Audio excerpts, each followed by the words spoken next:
రేవంత్ అన్న, నమస్తే. నిన్ను చూస్తే ముచ్చటేస్తుంది. నీ మాట ఇంటే ఫుల్ జోష్ వస్తుంది. థింక్ బిగ్ అనే ఓ మోటివేషన్ వర్డ్కి నువ్వే ఓ సాక్ష్యం. అసాధ్యం అనుకున్న దాన్ని సాధించడంలో ఉండే కిక్కే వేరప్ప. నువ్వు ఆ అసాధ్యాన్ని సుసాధ్యం చేసినావు. తెలంగాణ రాజకీయాల్లో ఎదురే లేదనుకున్న కేసీఆర్ అంతటి నాయకుడిని ఓడించినావు. నువ్వు ఫుల్ ఫామ్లోకి వచ్చి కేసీఆర్ను ఫామ్ హౌస్కు పరిమితం చేసినావు. ఇది నిజంగా మాటల్లో వర్ణించలేని ఓ పెద్ద ఘనతనే చెప్పాలి. తెలంగాణ ఇచ్చినా సరే రాష్ట్రంలో అధికారంలోకి రాలేకపోయాం అనే కాంగ్రెస్ పార్టీ దశాబ్ద కాలపు దుఃఖాన్ని నువ్వు దూరం చేసినావు. ఇది అక్షరాలతో అల్లలేని అనిర్వచనీయ విజయం. దేశమంతా కాంగ్రెస్ కొట్టుకపోతున్నా సరే బాహుబలి శివలింగాన్ని ఎత్తినట్లు తెలంగాణలో కాంగ్రెస్ పార్టీని నువ్వు నిలబెట్టినవు. నువ్వు తోపు పో అన్న. కేసీఆర్ తర్వాత ఈ రాష్ట్రానికి ముఖ్యమంత్రి కావాలని మీ తోటి వయస్సు వారు చాలామంది అనుకున్నారు. కాంగ్రెస్ పార్టీలోనూ చాలామంది ముఖ్యమంత్రి కావాలనుకున్నారు. వారింకా ప్రయత్నాల దశలోనే ఉండగానే మీరు కలను సాకారం చేసుకున్నారు. స్వప్న సాధకుడివన్నా నువ్వు. కాంగ్రెస్ అంటేనే కుమ్ములాటలకు కేరఫ్ అడ్రస్. అలాంటి పార్టీని ఇప్పటి వరకు ఏకతాటిపైన నడిపినవు. ఇది సాదాసీదా విషయం కాదు. నాయకుడిగా నిరూపించుకున్నావు. నీకంటూ ఓ పేరు తెచ్చుకున్నావు. చరిత్రలో నీకోసం కొన్ని పేజీలు రాసుకున్నావు. నిన్ను విస్మరించలేని స్థాయికి చేరుకున్నావు. ఇన్ని చేసిన నువ్వు ఇంకా ఎన్నో సాధించాలి. మరిన్ని శిఖరాలు అందుకోవాలి. ప్రత్యర్థులకు అందకుండా ముందడుగు వెయ్యాలి. కానీ ఎందుకు వెనక్కి తిరిగి చూసుకుంటున్నావు?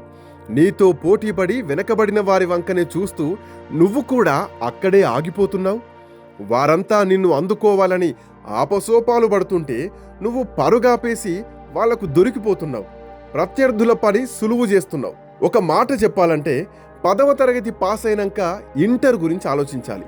కానీ నువ్వింకా 10వ తరగతి సిలబస్ చదువుతూనే ఉండిపోతే ఎట్లా రేవంత్ అన్నా? బీఆర్ఎస్ పార్టీని వద్దనుకునే కదా జనం కాంగ్రెస్ పార్టీ కోటేసింది. కేసీఆర్ పెత్తనం ఇక చాలు అనుకునే కదా జనం నిన్ను నెత్తిన పెట్టుకున్నది. మీరేదో పొడి చేస్తారనే ఆశ కన్నా కేసీఆర్కు బుద్ధి చెప్పాలనే కాంక్షనే కదా కాంగ్రెస్కు అధికారం రావడానికి కారణం. కేసీఆర్ గతించిన గతం కావాలి కదా. మరెందుకు రేవంత్ అన్న పదే పదే కేసీఆర్ని గుర్తు చేసుకుంటాను?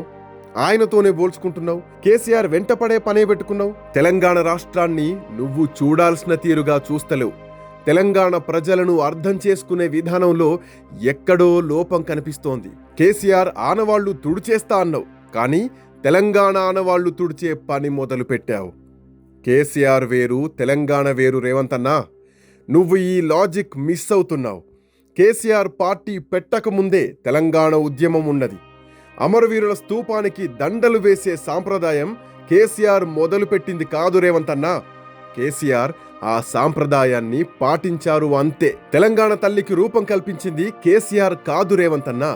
ఉద్యమకారులు అనేక సంవత్సరాలుగా మార్పులు చేర్పులు చేసుకుంటూ వస్తున్న తల్లి రూపం అది. దాన్నే కేసీఆర్ ఎక్కువ విగ్రహాలు చేయించి పార్టీకి వాడుకున్నారు.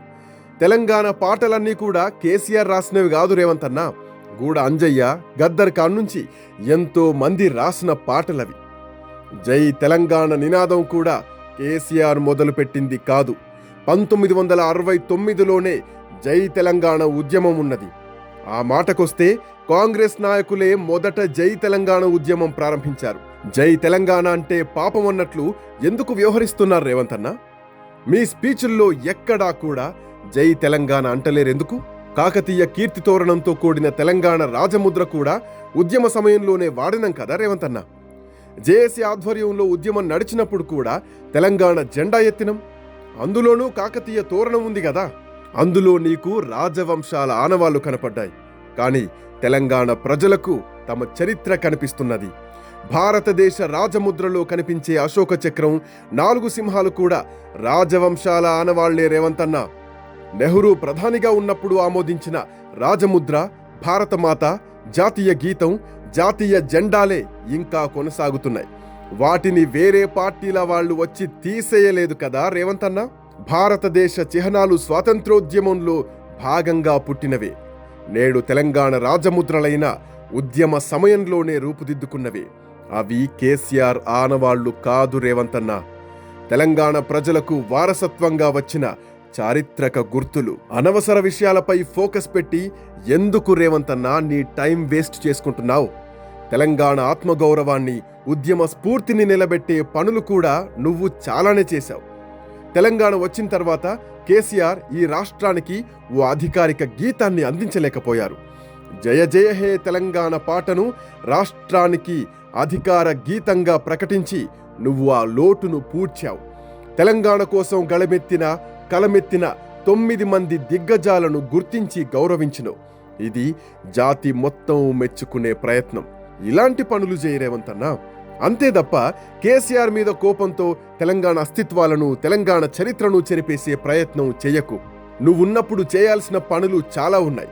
10 ఏళ్ల కేసీఆర్ పాలనలో ప్రజలు ఏమి కోల్పోయారో వాటిని అందించడానికి ప్రయత్నించు. చరితార్థుడి అవుతావు. కాంగ్రెస్ వస్తే ప్రజాపాలన అన్నావు. ప్రజలే పాలిస్తున్నారనే ఫీలింగ్ ఇవ్వు రేవంతన్నా. ఇప్పుడు కావాల్సింది సోకులు సాకులు కాదు రేవంతన్నా, కాస్తంత నిజాయితీ, విస్తృతమైన ప్రజా భాగస్వామ్యం. ప్రజల ముందు ఉన్నది ఉన్నట్లు ఒప్పుకో. నిజాలు దాచాలని ప్రయత్నించి పలుచన కాకు రేవంతన్నా. ఎన్నికల ముందు అనేక హామీలిచ్చారు. అవన్నీ అమలు చేయడం సాధ్యం కాదని నీకు తెలుసు, ప్రజలకు తెలుసు. రాష్ట్ర ఆర్థిక పరిస్థితి మీకు తెలుసు, అందరికీ తెలుసు. ఉన్నదున్నట్లు ప్రజలకు చెప్పు. ఏమి చేయగలుగుతావో, ఏమి చేయలేవో స్పష్టంగా చెప్పు. కొన్ని హామీలు అమలు చేయలేకపోయినా సరే ప్రజలు ఏమీ నిందించరు. కానీ ఉన్న స్కీములు ఆగిపోతేనే నొచ్చుకుంటారు. ఎవరడిగారు రేవంతన్నా హైడ్రాతో అడవుడు చేయమని? ఎన్కన్వెన్షన్ కూల్చితే పెద్దలను కూడా వదలని ముఖ్యమంత్రి అని నిన్ను మెచ్చుకున్నారు జనమంతా. కానీ పేదల ఇండ్లు కూలగొడితే తిడుతున్నారు, కడుపు మంటతో రగిలిపోతున్నారు.